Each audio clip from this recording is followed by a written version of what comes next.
பள்ளிசாரா மற்றும் வயதுள்ளோர் கல்வி இயக்க இயக்குனர் அம்மா அவர்களை அன்போடு கேட்டுக்கொள்கிறேன்.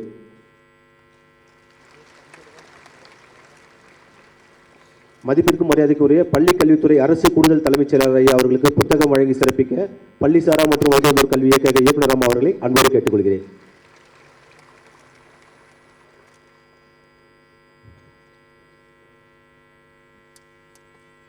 இணை இயக்குனர் ஐயா அவர்கள் மாண்புமிகு அமைச்சர் அவர்களுக்கு புத்தகம் வழங்கி சிறப்பிக்குமாறு அன்போடு கேட்டுக்கொள்கிறேன்.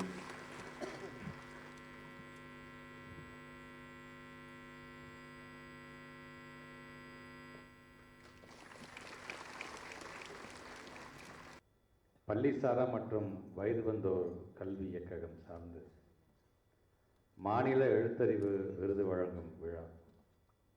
இதில் அனைவரையும் வரவேற்றம் வந்திருக்கின்ற எங்களுடைய இயக்குனர் முனைவர் சுகன்யா மேடம் அவர்களே, தலைமை உரையாற்றியிருக்கின்ற நம்முடைய அரசு கூடுதல் தலைமை செயலாளர் மருத்துவர் சந்திரமோகன் ஐஏஎஸ் சார் அவர்களே, நிறைவாக நன்றியுரையாற்ற இருக்கின்ற எங்களுடைய இணை இயக்குனர் முனைவர் பொன்குமார் சார் அவர்களே, கலந்து கொண்டு சிறப்பித்துக் கொண்டிருக்கின்ற எங்களுடைய முதன்மை கல்வி அலுவலர்களே, மாவட்ட கல்வி அலுவலர்களே, தலைமை ஆசிரியர்கள், ஆசிரியர்கள், இந்த திட்டத்தினுடைய அலுவலர்கள், ஒருங்கிணைப்பாளர்கள், எழுத்தறிவு பெற்று விருது பெறும் பயனாளிகள் என்று வருகை தந்திருக்கின்ற பல்வேறு பகுதியிலிருந்து வருகை தந்திருக்கின்ற உங்கள் அனைவருக்கும் இந்த நல்ல சாதனை மக்களிடம் கொண்டு செல்கின்ற பணியில் தங்களை முழுமையாக ஈடுபடுத்தி கொண்டிருக்கின்ற பத்திரிகைத்துறை, ஊடகத்துறை சார்ந்திருக்கின்ற நண்பர்களுக்கும் என்னுடைய வணக்கங்களை நான் தெரிவித்துக் கொள்கின்றேன்.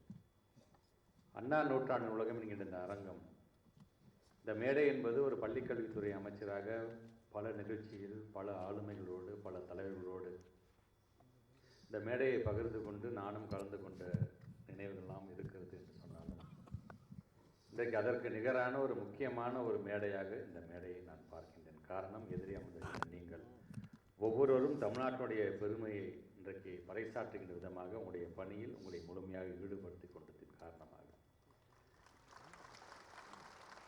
ஒரு மாநிலம் என்பது வெறும் அந்த மாநிலத்தில் இருக்கின்ற பல்வேறு விதமான அரசுகள் அமைந்தது என்று சொன்னாலும் அந்த அரசுகளுடைய சாதனைகளை மட்டும் முறியடிப்பதல்ல, ஒட்டுமொத்தமாக இந்தியாவிலே மற்ற மாநிலத்திற்கெல்லாம் ஒரு முன்னுதாரணமாக விளங்கக்கூடிய மாநிலமாக இருப்பது எது என்று சொன்னால் நம்முடைய தமிழ்நாடு தான் என்கின்ற பெயரை நாம் பெற்றிருக்கின்றோம்.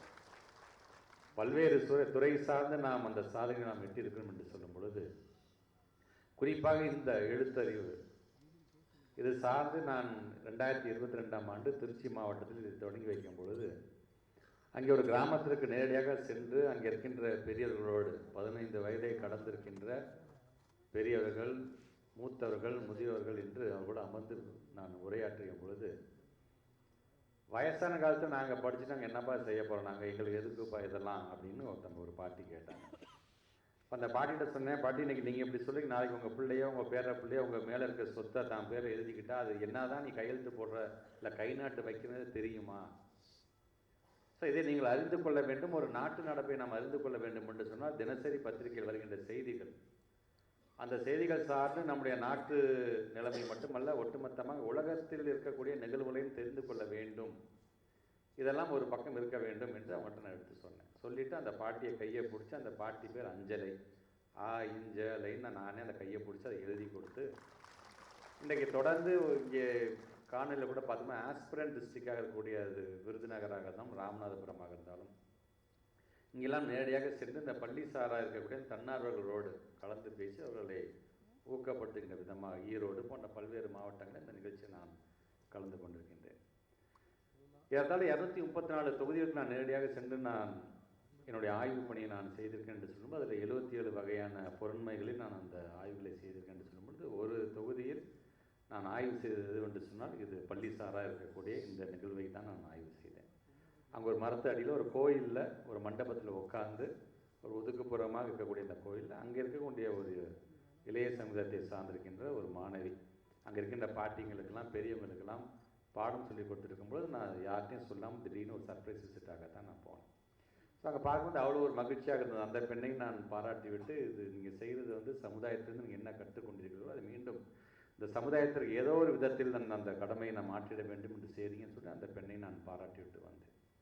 ஸோ நீங்கள் அந்த ஒரு பெண்ணை நான் பாராட்டுகிறேன் என்று சொன்னால் அது போன்று இருக்கக்கூடிய தன்னார்வர்கள் அனைவருக்குமாக அந்த பாராட்டு பொருந்தும் என்பதைத்தான் இந்த நேரத்தில் நான் சொல்ல நான் கடமைப்பட்டிருக்கிறேன். சரி, பாடம் சொல்லி கொடுத்துட்டோம், எழுத்தறிவு சொல்லி கொடுத்துட்டோம், ஏதோ எழுத்து கூட்டி படிக்கிறதுக்கு, எழுத்து கூட்டி எழுதுறதுக்கு ஏதோ சொல்லி கொடுத்துட்டோம். ஸோ அதோட போதுமா? அந்த பள்ளி சார்ந்திருக்கின்ற தலைமை ஆசிரியரை பாராட்டுறோம், தன்னார்வர்களை பாராட்டுகின்றோம், அந்த ஆசிரியர் பயிற்றுனர்களை நாம் பாராட்டுகின்றோம், அந்த மையம் சார்ந்தவர்களை பாராட்டுகின்றோம், அங்கே இருக்கின்ற அது சார்ந்திருக்கின்ற எங்களுடைய முதன்மை கல்விகளுடைய பாராட்டு, அதோட போதுமா என்று சொன்னால் அந்த தொடர் கண்காணிப்பு தமிழ்நாடு முதலமைச்சர் ஒரு ரிசல்ட்டை கொடுத்துரும். அந்த ரிசல்ட்டு அதுக்கு அடுத்ததுக்கான அவுட்கமாக என்ன வரப்போகுது, ரிசல்ட்டை கொடுத்துட்டோமே அப்படின்னு இருக்காமல் கிட்டத்தட்ட அவர்களுக்கான ஒரு தொழில் சார்ந்த ஒரு பயிற்சியை வழங்கிட வேண்டும் என்று நாம் ஆசைப்பட்டோம்.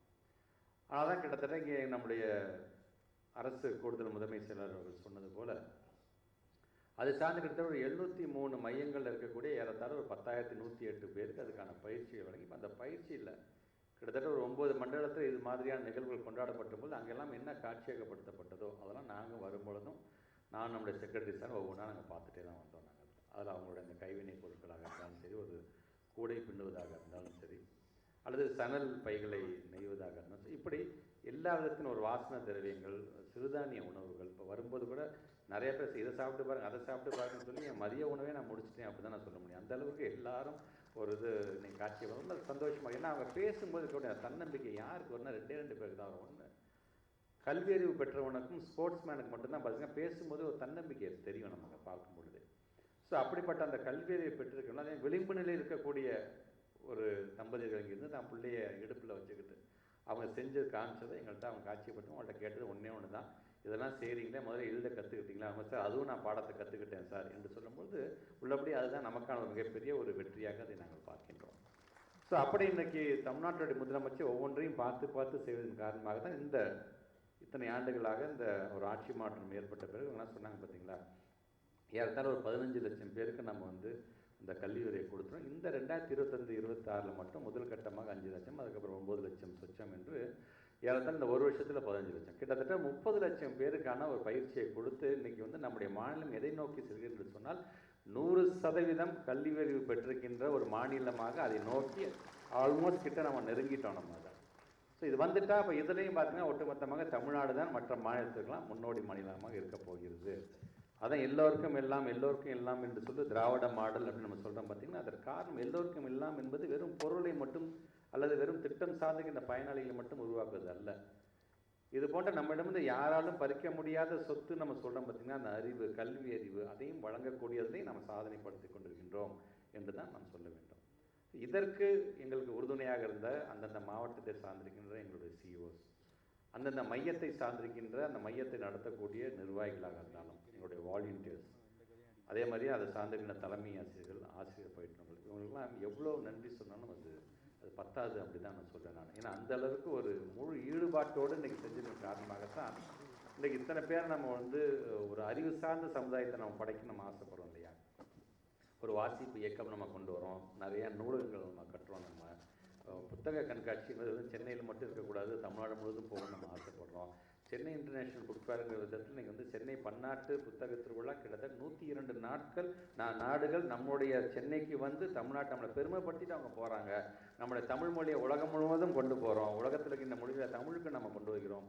ஸோ இதெல்லாம் நம்ம செய்யும் பொழுது இப்படி செய்யக்கூடிய அதே நேரத்தில் ஒரு பக்கம் அறிவு சார்ந்த சமுதாயத்தை நம்ம படைக்கின்றோம். ஸோ இந்த பக்கம் தேவையான அந்த பொட்டன்ஷியல் என்ன தேவை அதை உருவாக்கிட்டோம், இதை பயன்படுத்திக்கோங்க அப்படின்னு நம்ம அவங்கள்ட்ட சொல்லலாம். ஸோ அந்த கிராமத்தை சார்ந்திருக்கின்றவங்க பெரிய பெரிய புத்தகத்தை ஒன்றும் படிக்கணும் அவசியம் இல்லை. சும்மா ஒரு 4 பக்கம் உள்ள ஒரு புத்தகத்தை வாங்கி, ஒரு 5 பக்கம் ஒரு புத்தகத்தை வாங்கி அவங்க படித்தாலே நம்ம ஏற்கனவே நம்ம வச்சுருக்கோம் இல்லையா, நுழை, நட, ஓடு, பறை அப்படின்னா வச்சுருக்கோம். இதெல்லாம் கூட அவங்களுக்கு நம்ம அடுத்த கட்டமாக நம்ம கொண்டு போகலாம். ஸோ எல்லா விதத்துலையும் பார்த்திங்கன்னா அந்த தொடர் கண்காணிப்போடு தமிழ்நாட்டு முதலமைச்சர் இருக்கிறதன் காரணமாகத்தான் இந்த திட்டத்தையும் இன்றைக்கி நாம் வெற்றிகரமான திட்டமாக இதை நாம் உருவாக்கி தந்திருக்கின்றோம். இதற்கு உறுதுணையாக இருந்த எங்களுடைய துறையை சார்ந்திருக்கின்ற இயக்குநருக்கும் இணை இயக்குநருக்கும் என்னுடைய வாழ்த்துக்களையும் பாராட்டுகளையும் நான் தெரிவித்துக் கொள்கின்றேன். வருகை தந்திருக்கின்ற உங்களுக்கும் என்னுடைய வாழ்த்துக்களும் பாராட்டுகளும். தொடர்ந்து பயணிப்போம். 100% இப்போ ஆல்மோஸ்ட் இது 96 நம்ம நெருங்கிட்டோம் அப்படின்னா மிக விரைவாக ஒன்றிய அரசே நம்முடைய பாராட்டக்கூடிய அளவுக்கு அந்த 100% என்ற அந்த இலக்கையும் எட்டுவதற்கு ரொம்ப குறுகிய காலத்தில் அதையும் நாம் எட்டுவோம் என்ற நம்பிக்கை உங்கள் மீது இருக்கின்ற நம்பிக்கையினால் அதை நான் சொல்லியிருந்தாங்க. ஆக அப்படி அந்த சாதனை படைக்க இருக்கின்ற உங்களுக்கும் என்னுடைய வாழ்த்துக்களையும் பாராட்டுகளையும் பல்வேறு விருதுகளை பெற வருகை தந்திருக்கின்ற கேடயங்களாக இருந்தாலும் அல்லது உங்களுக்கு தரக்கூடிய பதக்கங்களாக இருந்தாலும் இது உங்களை போன்று பல்வேறு வாலண்டியர்ஸ் நாங்கள் கான்ட்ரிபியூட் பண்ணுறதுக்கு தயாராக இருக்கிறோம் என்கிற அளவுக்கு ஊக்கப்படுத்துகின்ற விதமாக இருந்திட வேண்டும் என்பதற்காகத்தான் இந்த நிகழ்ச்சியை நாம் நடத்தி கொண்டிருக்கின்றோம். இந்த நல்ல நிகழ்ச்சியை நல்ல விதத்தில் ஏற்பாடு செய்திருக்கின்ற இயக்குநர்களுக்கும் என்னுடைய வாழ்த்துக்களை தெரிவித்து இந்த உரையை நிறைவு செய்கிறேன். நன்றி.